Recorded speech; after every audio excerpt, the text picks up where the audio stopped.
Mike, I know you don't share specifics a lot of what you say in locker rooms, but after a first half like that, just what do you say to a team to try and pick them back up, try and just kind of keep guys together, if nothing else? Long season, man. I mean, you can't throw in the towel. I mean, we didn't play well the first half, but we were awful. And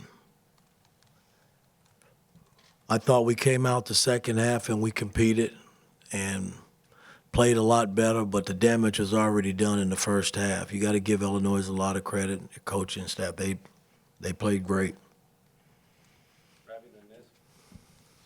Yeah, Coach.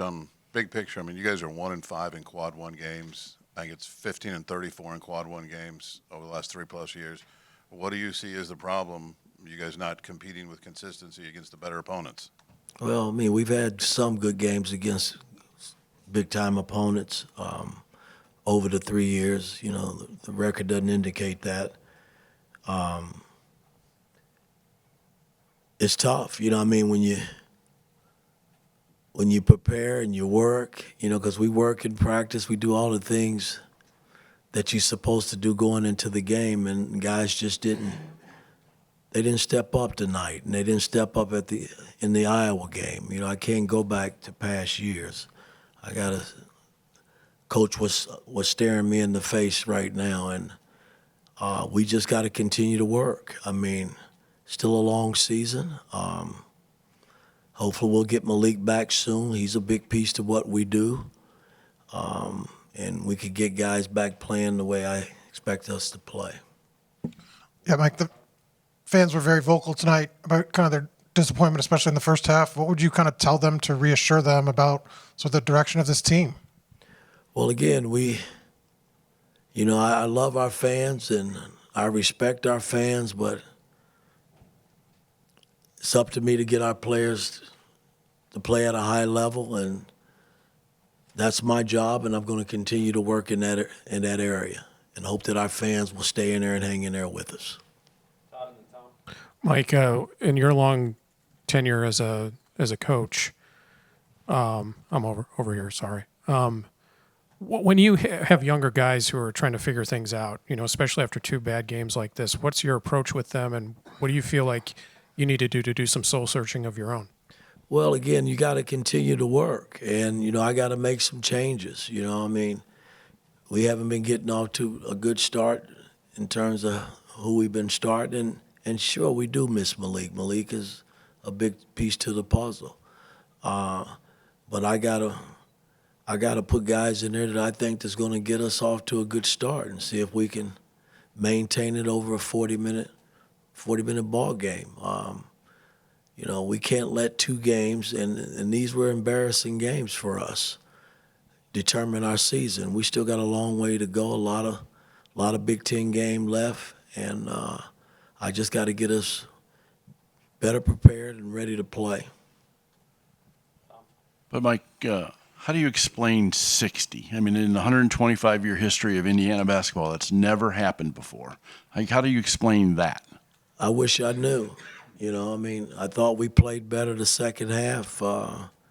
They scored, 34 points the second half, but 60 points is just way too many. I just thought our defense and our intensity just wasn't there, and they exploited it.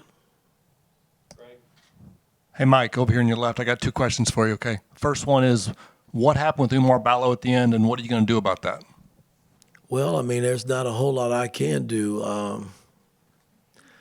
until I go back and review it, and I'm sure the commissioner and everybody will take a look at what happened and make a decision on what they plan on doing. I just hope Ballo's with us our next game as we travel over to Ohio. Mike, that raises the question of accountability. You got a player doing what he did, and you're actually hoping he can play the next game. And well, I mean, again, what's going on here? Well, they're taking up for each other. I get that. In the heat of the battle, anything is liable to happen. I don't condone players pushing players or their player got into our player's face. I mean, it went back and forth. We had 2 guys pushing and shoving. I don't condone that by any means, but in the heat of the battle, I'm not there right there doing the situation where I can stop it. And sometimes things get out of hand and they happen. And, you know, Ballo and I will sit and talk, and along with Miles, because he was assessed the technical too, and see where we go from there. Mike, to have this performance after the way the Iowa game went on Saturday, just what did you see from the team's response to that game on Saturday, and what needs to change coming out of this game? Well, again, I mean, we can't let this be a snowball effect. You know, like I said, we got a long way to go in this Big Ten. And do I think we're good enough to win? Yeah, I do. I just got to get us to believe that and keep pushing these guys in the right direction. I want to say, Mike, this is the roster in October you said was I think, most talented you've had here. Is there a reason you can look at for just why it hasn't really clicked yet? Well, again, I mean, you miss your leading scorer the last 5-6 games. I mean, that doesn't help. You know, I mean, but again, I've always said, hell, you know, we won games without Malik. You know, was next man up, and these last 2 games we haven't fared well without him. So hopefully we'll get him back soon, and I can get guys playing back at a high level so we can get back on the winning track.